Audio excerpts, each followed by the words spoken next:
Rock history has its legends, but it also has its ghosts. Bands who shaped entire genres, inspired icons, and rewrote the rulebook, yet somehow slipped through the cracks. Today, we're digging up the 1960s and 70s rock bands everyone should know, but almost nobody talks about. From psychedelic visionaries to heavy riff pioneers, this is the countdown of the most overlooked groups that deserve a second listen. Let's start with numbers 12 through 9, the psychedelic and blues-driven underdogs who changed rock more than you think.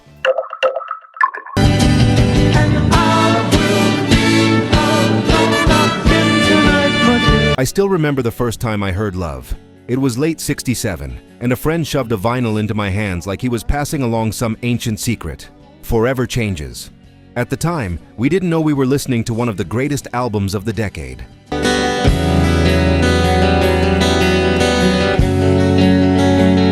We just knew it felt different, sharp but dreamy, soft but dangerous, full of strings and ghosts and ideas that didn't sound like anything else in Los Angeles. Said to me, you know that I could be in love. Arthur Lee had this presence. He didn't have to raise his voice to control a room. He was unpredictable, brilliant, sometimes impossible to pin down. And that's part of why Love never broke as big as they deserved.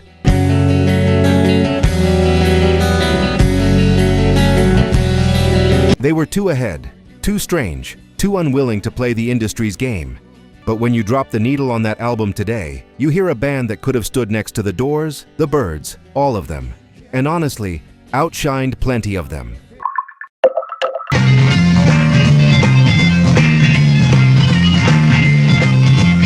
Moby Grape should have been massive. I'm talking stadiums, magazine covers, the whole machine. I saw them live once in '67, and to this day, I can still picture how tight they were.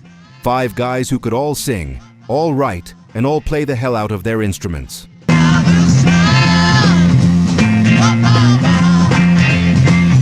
Their harmonies were cleaner than most studio bands. Their energy? Electric. But the hype machine took over. Columbia pushed them too hard, too fast.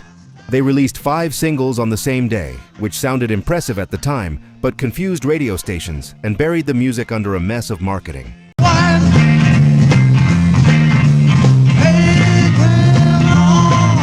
Then came the lawsuits, the personal struggles, the breakdowns, and a band that could have been one of the all-time greats just slipped through the cracks.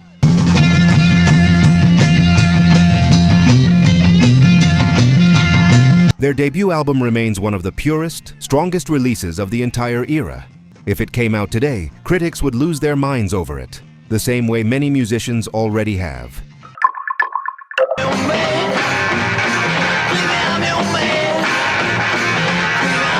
Back in the mid-'60s, if you wanted to see a band that pushed the boundaries of rock before anyone else dared, you found The Pretty Things.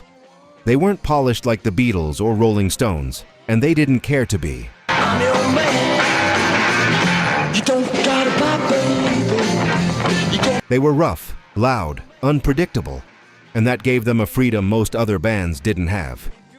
In '68, they created SF Sorrow, one of the first rock operas. I remember hearing it and thinking, this is wild. Nobody is doing stories like this. But timing is cruel.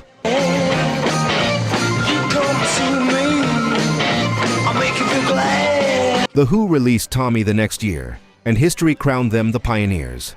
The Pretty Things never got their due. They influenced psychedelic rock, garage rock, and even early punk, but they rarely get mentioned in the same breath as the Giants.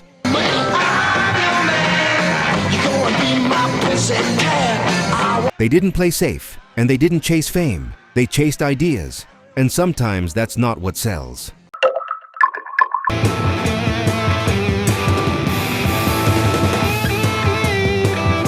When Mountain hit the scene, they didn't creep in gently.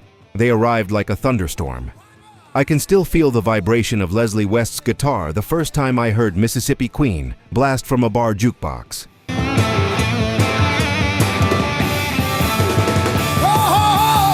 That tone. It was thick, sharp, heavy, almost physical. It shook your ribs. Leslie West was a force, not just a great guitarist, an unforgettable one. His playing was so bold and so clean that generations of hard rock and early metal guitarists studied him without even realizing it.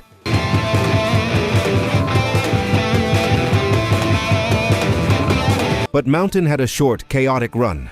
Health issues, internal conflict, and the grind of touring kept them from reaching the heights they deserved. They had the power, the riffs, the presence, but not the time.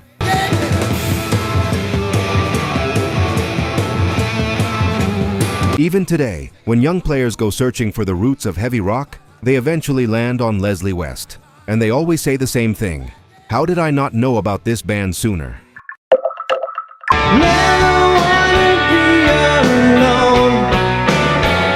I first heard Big Star in the early 70s, and honestly, it felt like discovering a secret the whole world had missed. Their sound was clean, heartfelt, and yet raw enough to grab your soul.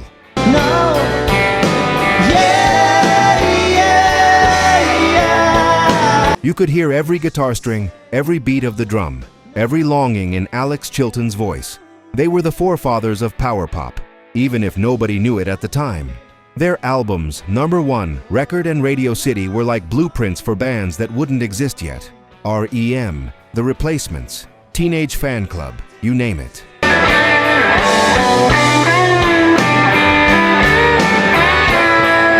Every chord, every harmony, every melancholy line felt meticulously crafted, yet effortlessly natural. But despite critical praise, Big Star struggled commercially. Distribution issues, bad timing, and the rise of heavier rock meant they never broke through.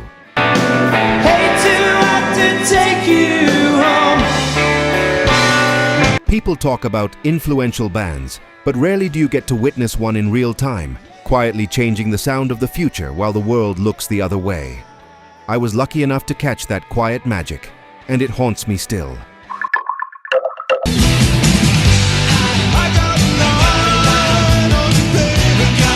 Spirit were something else entirely. They weren't a band you could categorize easily. Rock? Sure. Jazz? Absolutely. Psychedelic, experimental, even a touch of folk? All of it.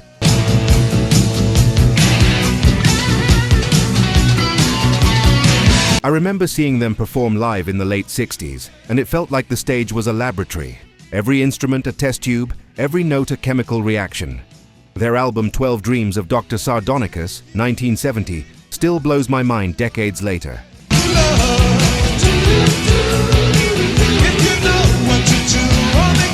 It was sophisticated, complex, yet accessible in a way that made you feel smarter just for listening. And Spirit didn't chase trends. They didn't pander to radio or the charts. They were explorers, and their music reflected that curiosity.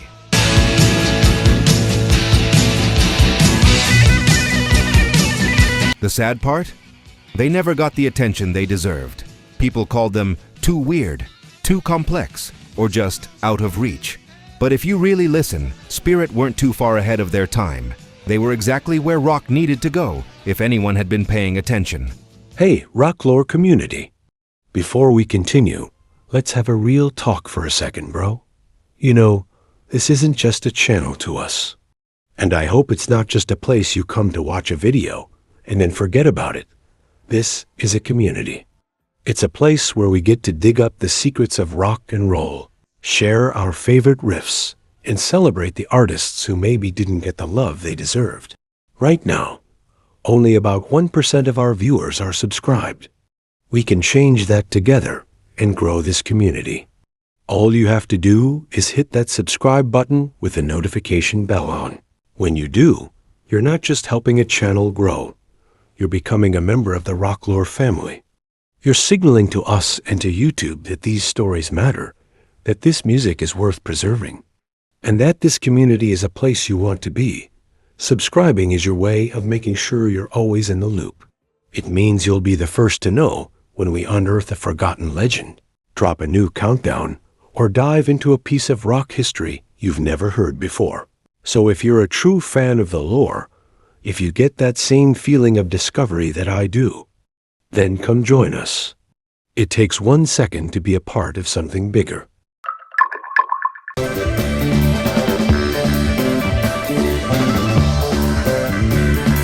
If you ever wanted to see what true progressive rock sounded like without all the excess, Camel was it. I stumbled across their album The Snow Goose in '75, and it felt like opening a window to a completely different world. Every instrument had space.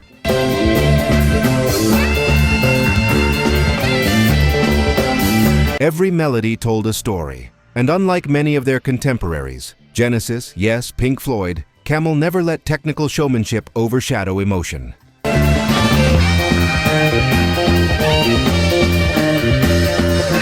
The Snow Goose is an instrumental masterpiece. It flows like a novel, rising, falling, painting scenes you can see in your mind.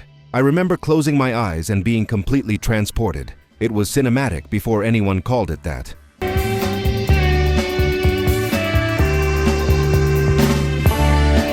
But Camel didn't reach the fame they deserved. Maybe it was their subtlety, maybe it was bad timing, or maybe the world just wasn't ready for music that demanded quiet attention in an age of loud spectacle. For those who found them, Camel felt like a treasure. And I still carry that feeling.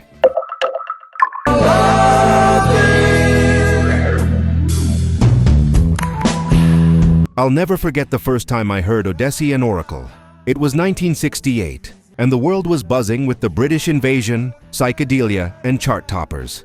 Yet here was the Zombies, quietly creating one of the most lush, poetic albums I had ever heard. What's your name? What's your name? Who's your dad? The harmonies. Oh, the harmonies. They were almost supernatural. Each song built layers of sound that wrapped around your head and refused to let go. And the songwriting? Timeless. Tracks like Care of Cell 44 felt like little miracles of melody and emotion.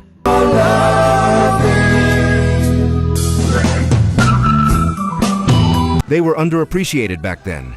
Their record label didn't know what to do with them. Their biggest hits barely scratched the surface of their genius.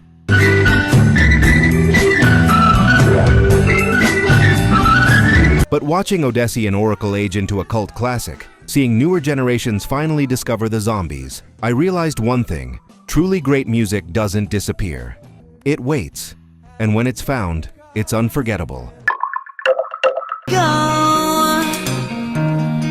Keep you warm. I remember hearing Budgie for the first time in a tiny club in Cardiff. It was 1972, and the air was thick with smoke and anticipation. Then Leslie's guitar hit, thick, crushing, and raw. And it was like nothing I'd ever heard before. Budgie didn't just play rock, they announced it like a thunderclap.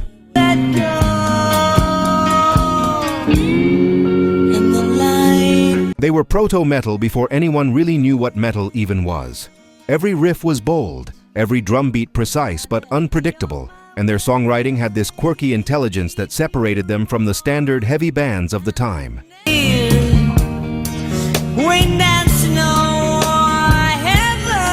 I watched young musicians in the audience scribbling in notebooks, inspired by what they'd just witnessed. Bands like Metallica and Iron Maiden later admitted they learned riffs straight from Budgie records.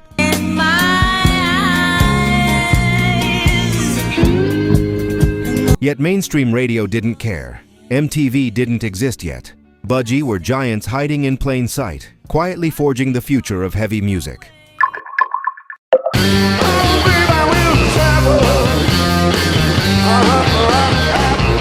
The first time I heard the Sonics, it was like a punch to the chest. Mid-60s, Tacoma, Washington, and these guys were screaming, rattling, breaking all the rules of what rock could be. They were raw, aggressive, chaotic, and absolutely electric.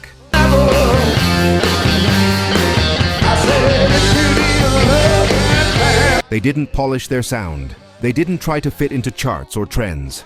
Every note was reckless and urgent, full of teenage fury and pure energy. Listening to Psycho or Strychnine felt like someone had distilled rebellion into sound.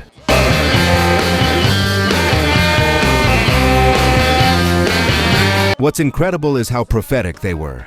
Hearing them, I felt that punk and grunge were already brewing, decades before they became genres. But at the time, most people didn't get it.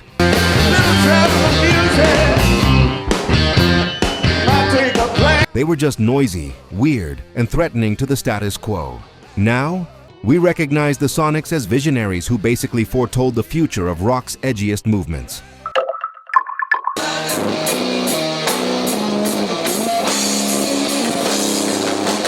Blue Cheer were something else entirely. Imagine turning a volume knob to 11 and leaving it there forever. I remember the first time I heard their version of Summertime Blues on the radio. Distortion like I'd never felt, drums like a hammer hitting steel, and a bass line that rattled my bones.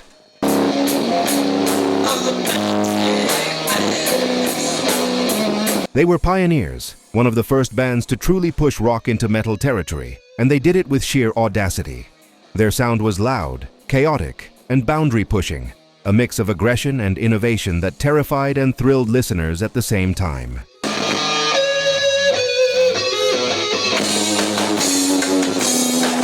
But the mainstream didn't want that. Blue Cheer were too loud, too dangerous, too ahead of the curve. Watching them live was like witnessing a storm, and those storms don't last forever. Yet the influence lingered. Bands from heavy metal to grunge borrowed their blueprint, even if they never got the credit they deserved.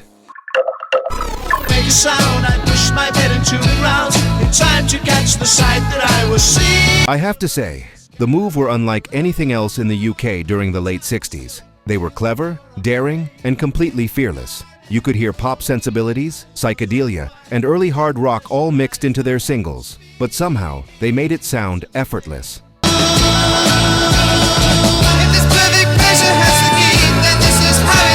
Watching them perform, you could see the spark of innovation in real time.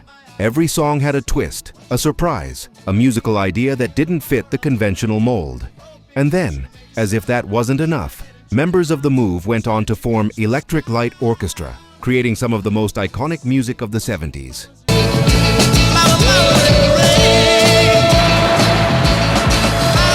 Yet the Move themselves remain deeply overlooked. People remember ELO, but the Move were the foundation, the proving ground for experimentation, clever songwriting, and fearless ambition.